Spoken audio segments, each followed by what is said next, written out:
దేశానికి నిజమైన మొగాడు ఎవరు అంటే మన దేశ ప్రధాని.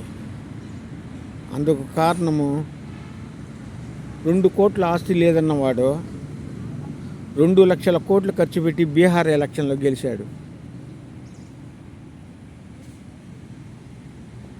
ప్రతి ఒక్కరికి 10,000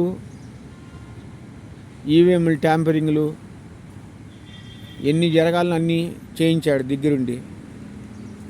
కానీ దేశానికి భవిష్యత్తు లేదు, రాష్ట్రంలో భవిష్యత్తు లేదు. అందుకు కారణం ప్రజలే. ప్రజలకి ఇక్కడ ఉపాధి ఉండదు, భవిష్యత్తు ఉండదు. ఎవరి కష్టం వాడు పడాల్సిందే, ఎవడికి నచ్చినట్టు వాడు నటించాలి, బతకాల్సిందే. ఇక్కడ ఎవరు మనకేమి ఉచితంగా ఏది ఇవ్వరు, దోచుకోవడం దాచుకోవడం తప్ప. మనం నటిస్తేనే జీవితం, నటించకపోతే బానిసత్వమే.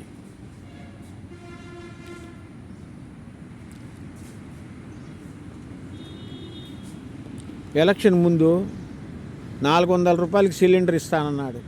నెల రోజుల కాలం అక్కడ ఎలక్షన్ జరిగి, ఆంధ్రాలో ఎలక్షన్ జరిగి 2 సంవత్సరాల దగ్గర కావస్తూ ఉంది. మొన్న జరిగిన ఎలక్షన్కి ఏమో 400కి సిలిండర్ ఇస్తానన్నాడు. ఆంధ్రాలో ఏమో కూటమి ప్రభుత్వం ఎవరితో ఎవరు సంసారం చేస్తూ ఉన్నారు అర్థం కావడం లేదు. ఆంధ్రాలో ఏమో 900 సిలిండరు, ఆఖరికి 4 రూపాయలు కూడా తగ్గించడం లేదు.